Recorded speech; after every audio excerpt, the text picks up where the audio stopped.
날이 참 추워졌네요. 이렇게 추워진 날씨에는 독감이 유행이잖아요. 다들 건강 조심하시기를 바랍니다. 우선 사연 이야기를 드리기 전에 간단하게 제 소개부터 드리려고 합니다. 전 전주 사는 40대를 바라보는 아직 30대인 평범한 워킹맘입니다. 워킹맘으로 한국 사회에서 살아간다는 것이 많이 힘이 들 때가 있네요. 오늘 사연은 제가 겪었던 시댁과의 이야기를 드려보고자 하는데요. 저랑 남편은 오랫동안 친구로 지내다 좋아지게 돼 연애하고 결혼까지 한 평범한 부부입니다. 남편이 워낙 내성적인 스타일이고 저는 또 굉장히 발랄한 스타일이라 솔직히 잘 맞을까 생각도 많이 했었는데 연애할 때는 남편의 그런 성격 때문에 큰 싸움 없이 넘어가곤 했던 것 같습니다. 연애하는 동안에도 큰 싸움 없이 지냈었는데 결혼하고 살아가다 보니 왜 이렇게 자잘한 싸움이 많이 있는지 잘 모르겠네요. 저희는 결혼하고 나서 오랫동안 아이가 생기지 않은 케이스였습니다. 흔히 말하는 난임 부부라고도 하죠.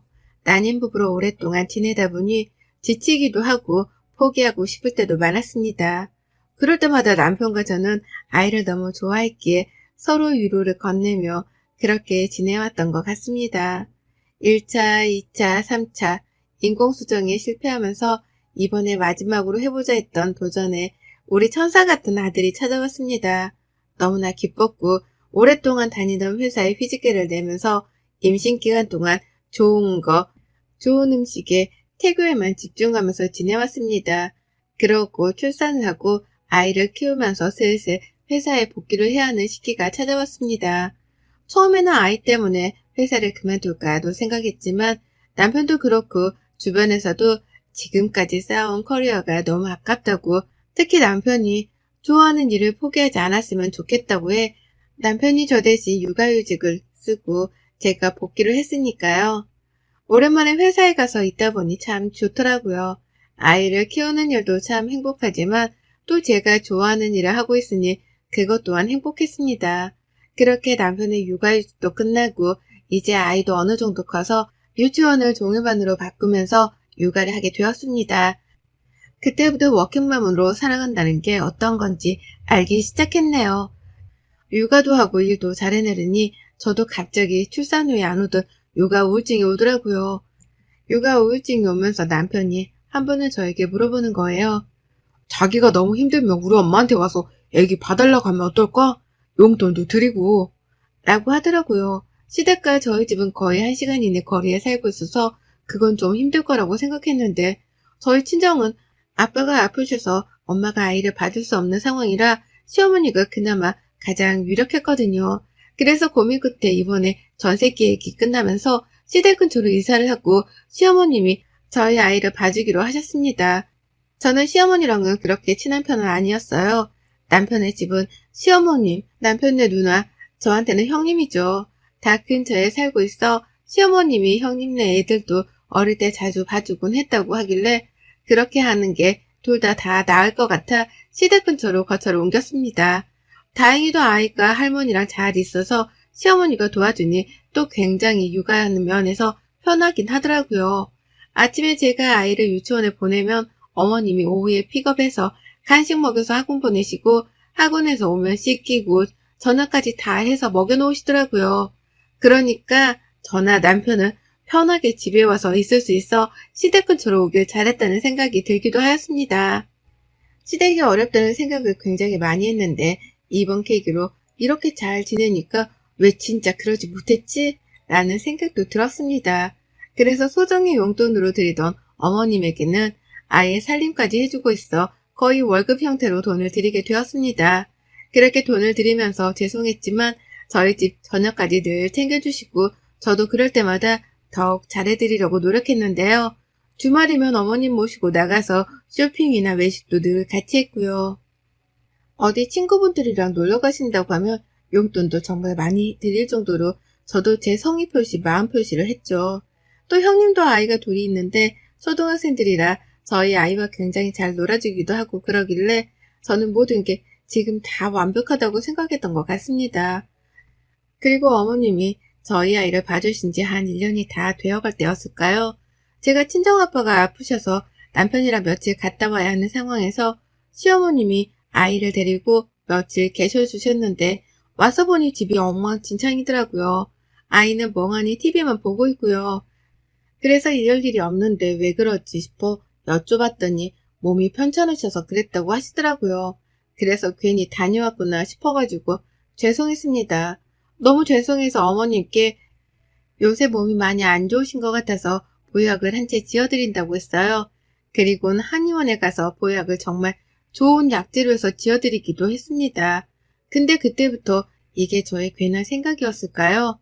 생전 잘 안 아프던 아이는 한 달에도 몇 번씩 감기에 걸리고 몸이 많이 약해졌더라고요. 그리고 영유아 검진 날이라 검진을 했는데 작년에는 또래에 비해 큰 편이라고 했는데 이번 년에는 작년보다 성장이 잘 되고 있지 않다는 말을 들으니 어머님이 밥도 잘 해주실 텐데 얘가 밥을 잘 안 먹나 싶어가지고 어머님께 여쭤봤어요. 어머님, 저희 애기 혹시 밥 요새 잘 안 먹나요? 아니, 밥 2그릇씩 싹싹 먹지. 근데 영유아 검진 갔는데 성장이 좀 더디다고 그래서 걱정이 되네요. 아, 그랬니? 더 식단에 신경 써야겠다. 감사합니다. 그 뒤로도 아이가 조금씩 미세하게 달라졌다는 생각이 들었습니다. 하지만 아이들이 커가면서 성장은 어느 정도로 멈출 수도 있다고 하니까 너무 조급하게 생각하지 말자라고 생각했죠. 주말에는 아이의 키와 체중을 더 높이기 위해서 고기부터 아이가 먹고 싶은 음식이나 간식들은 꽉꽉 냉장고에 채워두고 어머님께 일주일에 몇 번씩은 꼭 고기랑 야채 같이 주셨으면 좋겠다고 부탁까지 간곡히 드렸습니다. 그리고 나서도 어머니께 드리는 생활비 이외에도 제가 다 따로 음식 재료들은 사서 넣어드렸는데요. 또 독감 맞을 때 저는 병원에 전화해서 웬만하면 수일선으로 돈 주고 맞추려고 생각해서 이번에도 소아과에 전화를 다 돌린 후에 맞고 싶은 독감이 있어 이걸로 꼭 맞춰달라고 하고 돈도 따로 챙겨서 드렸습니다. 아이가 예민한 편이라 접종하고 나면 꼭 열이 나는데 그 백신 약은 열이 안 나서 꼭 그 백신 약으로 맞추려고 하거든요. 그리고 백신을 맞추고 나서 저녁에 아이에게서 갑자기 열이 펄펄 나는 거예요. 너무 걱정이 돼서 왜 매번 맞는 약으로 했는데 그랬을까? 어머니께 여쭤보니 똑같은 약이고 적어준 대로 했다고 하시길래 저는 당연히 그런 줄 알았습니다. 아이가 자꾸만 잔병치레도 많아지고 그래서 회사에 양해를 구한 후 한 보름 정도 연차와 월차를 끌어다가 다 쓰고 쉬기로 했습니다. 다행히도 오랫동안 다니던 회사라 양해를 해주셔서 한 보름 정도는 아이랑 함께 시간을 보내기로 했는데요. 어머님도 그동안 아이를 계속 봐주셔서 자기 시간이 없으신 걸 알기 때문에 이번에 제가 쉬면서 휴가 좀 갔다 오라고 제주도 왕복 여행 티켓도 끊어드렸어요. 친구분들이랑 한 5일 정도 다녀오시라고 숙소도 다 예약해드리고요. 그리고 아이를 온전히 제가 케어하니 아이에게 미안하기도 하고 잘 못해준 것만 같은 생각에 쉬는 동안은 아이한테만 온전히 마음을 쓰면서 지냈습니다. 그러다 아이에게 엉덩이 쪽이 발진이 나서 소아과에 다녀올 일이 있었습니다. 소아과에 가서 진료를 보고 나오면서 친한 간호사 선생님이 있으셔서 선생님, 이번에 우리 아이가 백신 맨날 맞는 걸로 했는데 갑자기 접종열이 나더라고요. 그래서 엄청 애가 고생했는데 다시 독감 접종하기 너무 두렵더라고요. 라고 말씀드리니 그러냐면서 그럼 혹시 다른 거 맞은 건 아닌지 확인해 보겠다고 하는데 선생님이 그러시는 거예요. 어머님, 아기가 맞았던 백신이 아닌데요. 이번에는 무료독감 맞으셨네요. 네? 아니에요. 제가 분명히 그 독감이 부작용이 덜해서 그걸로 찾아봐서 맞췄는데. 근데 여기에는 이번에 다른 걸로 맞았다고 나와 있어요. 라고 하시는 거예요. 그래서 열이 난 것 같다고 하니 조금은 황당하더라고요. 분명히 어머니께 제가 그 백신 약으로 꼭 맞춰달라고 말씀드리고 돈까지 넣어서 드렸는데 다른 걸로 맞추셨다고 하니 잘 모르셔서 그랬나 싶기도 하고요. 그래도 어쨌든 헷갈리셨나 싶기도 해서 그냥 넘어갔어요. 근데 유치원에 학부모 상담이 있어서 가서 상담을 하는데 선생님이 정말 제가 생각하지도 못한 이야기를 꺼내더라고요. 선생님이 꺼낸 이야기는 어느 순간 저희 아이가 매일 똑같은 옷을 입고 등원을 하거나 챙겨오라는 준비물이나 이런 것들 챙겨오지 않고 아이가 어느 순간부터 좀 위축되어 있어서 걱정을 많이 했다고요. 근데 이런 이야기들이 다 처음 듣는 거라 머리를 망치로 맞은 기분이었습니다. 그래서 어머님이 아이를 잘 봐주는데 솔직히 이런 거 다 물어보기에는 실례라는 생각이 들어 우선은 집에 홈 카메라를 설치했습니다. 한 일주일은 어머님께 홈 카메라를 설치했다는 이야기를 안 하고 설치를 했는데 저는 그 영상을 보고 경악을 금치 못했습니다. 저희 집에는 시어머니가 아닌 다른 사람이 저희 아이를 봐주고 있더라고요. 정말 제가 한 번도 보지 못했던 사람이었어요. 그리고 저희가 퇴근하기 전쯤에 시어머니가 오고 그 사람이 가고요. 그러니까 그 영상을 보고 이거를 어떻게 해야 할까 싶어서 남편에게 퇴근하고 나서 밥을 먹고 카페에 가서 이 영상을 보여주었습니다. 남편은 그 영상을 보더니 아무 말도 안 하고 갑자기 울더라고요. 그러더니 저에게 남편이 해주는 말은 너무 충격스러워 말을 하지 못했는데요. 여보, 미안해. 사실 지금 어머님 진짜 엄마는 아니야. 아빠가 나 어릴 때 재혼했던 새어머니야. 근데 자기한테 말 안 한 건 엄마가 어릴 때 나를 키우기도 했고 나도 진짜 엄마처럼 알고 살았기 때문에 그런 말을 하는 거를 원치 않으셔서 말을 못했어. 엄마가 왜 그런 행동을 한지는 모르겠는데 이대로 용서할 수는 없을 것 같아. 라고요. 시어머니는 남편의 새어머니였고 우선 시어머니에게 이 이야기를 하기 전에 우리 집에 오는 그 사람을 먼저 만나야 할 것 같았습니다. 또 홈 카메라로 보았을 때 시어머니가 나가고 그 사람이 집으로 들어와서 집안일을 하길래 바로 집으로 들어갔습니다. 저를 보고 갑자기 놀라더군요. 그래서 제가 누구세요? 라고 하니 아무 말도 못하는 거예요. 근데 심지어 그 사람은 한국 사람도 아닌 조선족 사람이었습니다. 한국말이 서투른 것 같아서 어떻게 된 거냐고 물으니 자기는 그냥 아이 봐주는 거랑 집안일 하는 걸로 취업을 한 거고 돈은 얼마를 받냐고 물으니 제가 어머니께 드리는 4분의 1도 안 되는 금액을 주고 있더라고요. 어머님은 저에게 생활비를 받고 그 생활비에서 조금 떼어 그분께 드리고 제가 집에 들어오면 자기가 있는 척 했던 거더라고요. 처음부터 그랬던 건 아닌 것 같고 한 반년 정도 그랬다고 하더라고요. 그 사람이랑 이야기했던 것들을 다 녹화하고 홈 카메라에 있었던 영상들도 확보하고 어떻게 말을 해야 할까 고민하다가 홈 카메라로 둘이 바꾸는 순간에 제가 집 앞에 서 있었습니다. 시어머니는 놀라 저보고 언제 왔냐고 말하길래 자기가 아파서 아이를 봐줘야 하는데 못 그래서 친구에게 잠깐 부탁을 했다는 변명을 하시길래 알겠다고 하고 우선 그분은 보내고 거실에 앉아 그분과 대화한 녹음 내용들과 영상들을 제가 다 보여드렸습니다. 처음에는 계속 변명만 하시더니 그 영상과 내용들을 보니 갑자기 눈물을 뚝뚝 흘리시더라고요. 아니 그게 아니라 내가 너무 몸이 안 좋은데 애는 봐야 하고 그러다 보니 나도 모르게 몇 개월만 사람을 쓰면 좋겠다 싶어서 그랬는데 너무 미안하구나. 정말 면목이 없구나.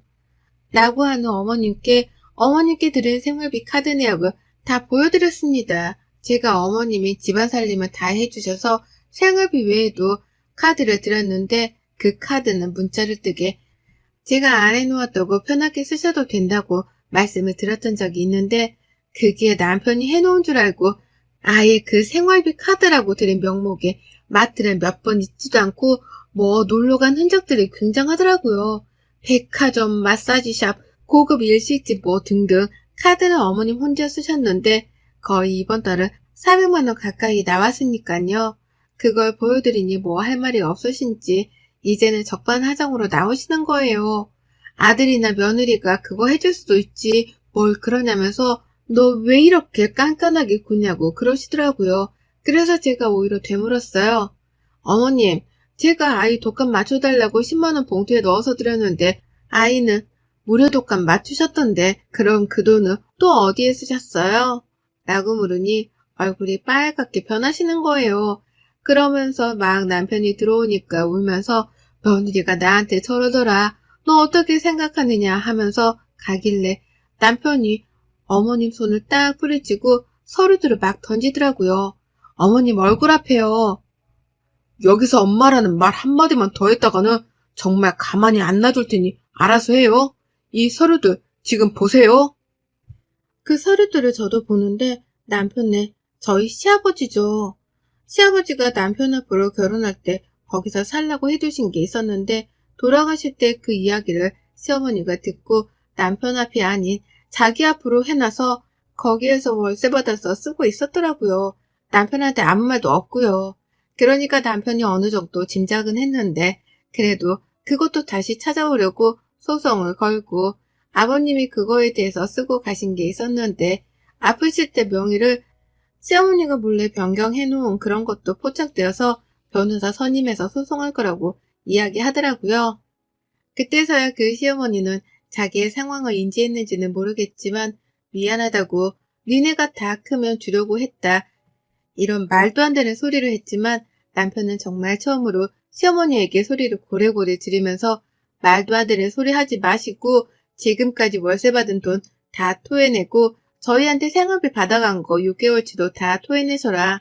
사기죄로 들어가서 남은 인생 감방 사시려고 생각하시는 거 아니라면 제가 이야기했던 것들 다 지켜서 하라면서 빼곡하게 적어서 주더라고요.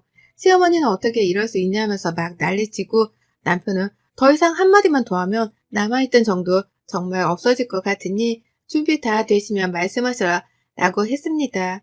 그 뒤로 시어머니는 저에게도 전화와서 설득하라고 문자도 보내셨지만 다 씹고 남편 앞으로 있었던 아파트 명의는 남편으로 바꾸고 월세 받은 돈은 지금 없다며 배째라는 식이네요. 그래서 결국에는 변호사 선임해서 소송으로 가기로 했어요. 몇 달 정도를 소송한 결과 남편 쪽이 더 유리해 승소했고 시어머니라고 하고 싶지도 않네요. 근데 소송하면서 나오는 것들은 지금까지는 아무것도 아닌 일들이 많았습니다. 시어머니는 재혼해서 아버님 몰래 자기 앞으로 해놓은 것도 많았고 심지어 자기 딸 앞으로도 명의 변경 해놓은 것도 나왔어요. 아버님이 아플 때 다 자기가 몰래 그렇게 진행시킨 것들이 많았더라고요. 그때는 남편이 어려서 그런 거 잘 몰랐는데 커가니까 어느 정도 알 때쯤 의심은 했지만 그래도 자기를 키워준 사람이었기에 참고 살아야겠다고 생각했지만 이번 아이 일로 지금까지 쌓아둔 것들이 커져서 이렇게까지 하게 되었던 것 같네요. 시어머니는 정말 빈 털터리로 쫓겨나게 되었고 지금은 그 자기 딸네 가 있는 걸로 알고 있어요. 자기는 돈 못 준다고 뱉으라는 식인데 그렇게 되면 나중에 문제가 더 커질 거라고 생각해서 그런지 선처를 바란다는데 남편과 저는 선처해줄 생각이 없어서요. 남편과의 일이 어느 정도 마무리되고 시아버지 납골당에 다녀왔어요. 남편은 한참을 그 앞에 서서 눈물을 훔치더라고요. 그리고는 자기를 낳아준 엄마를 한번 꼭 만나고 싶다고 저에게 이야기하길래 저는 당신이 괜찮으면 한번 꼭 찾아보라고 해서 이번에 수소문 끝에 남편은 이제 정말 친어머니를 만나게 되었습니다. 저는 안 나가고 남편만 갔다 왔는데 시아버지가 젊은 적에 바람이 나서 새어머니를 만난 거였습니다. 그래서 아이만이라도 자기가 키우겠다고 했는데 시아버지가 그건 절대 안 된다고 해. 그때는 어머님이 힘도 없고 돈도 없어서 데려오지 못해서 늘 몰래 가서 남편을 보고 왔다고 했나봐요. 그러다가 그 새 시어머니가 남편네 친어머니한테 다시 찾아오지 말라고 그게 더 아이한테 상처 주는 일이라고 해서 그 다음부터는 보고 싶은 마음도 남편을 위해 늘 안고 사셨다고요. 그리고 더 놀라운 사실은 저희 결혼식에 오셨대요. 잠깐이었지만 결혼한다는 소식을 듣고 안 올 수가 없어서 어두울 때 보고 가셨다고 하시더라고요. 얼마나 마음이 아프셨을까요? 남편은 그 과거를 다 알고 나니 엄마를 부둥켜 안고 한참 울었다고 하더라고요. 저희 남편 참 불쌍한 인생을 살았네요. 이번에 저도 정말 시어머니를 만나 아이와 남편과 함께 배웠는데요. 한눈에 봐도 어머님과 남편이 닮아있는 게 보여서 정말 울컥했네요. 저희 아이를 보고 어머님은 너무 예쁘다고 이런 시간이 올 줄 몰랐다고 하시는데 서로 오해가 있어 먼 길을 돌고 돌아서 만난 모자의 인연이 안타깝기도 하고 이제 남편도 어머님도 행복하게 지내시길 바라는 마음에 저희 가족 이야기를 사연으로 보내보았습니다. 그럼 새엄마였던 시모는 어떻게 되었냐고요? 법원에서 이야기했던 금액 모두 상환하느라 아버님이 그 새엄마였던 시모에게 마지막으로 남겨주신 아파트까지 팔아서 받았습니다. 그래서 지금은 갈 곳이 없어 아직도 딸네 집에 얹혀 사는 것 같아요. 돈도 다 잃고 자식도 잃고 며느리도 잃었네요. 그분은 그래도 남편은 자기를 지금까지 키워줬기 때문에 더 이상은 가지 않을 거라고 나중에 술 한잔 먹으며 이야기를 꺼내더라고요. 그리고 시댁 근처에 살았던 저희는 다시 원래 살던 곳으로 돌아와 새로운 삶을 시작했습니다. 이번에는 아이를 위해서 제가 회사에 휴직계를 낼 수 있어 휴직계를 내기로 했고, 주말에는 남편과 시어머님과의 만남이 있어 만나서 맛있는 음식도 먹고, 이번에 어머님 생신이라 처음으로 가족 다 같이 제주도에 놀러 가기로 했네요. 다시 시작하는 저희 가족에게 많은 응원을 부탁드리겠습니다. 여러분의 생각은 댓글로 남겨주세요. 오늘도 시청해주셔서 정말 감사합니다.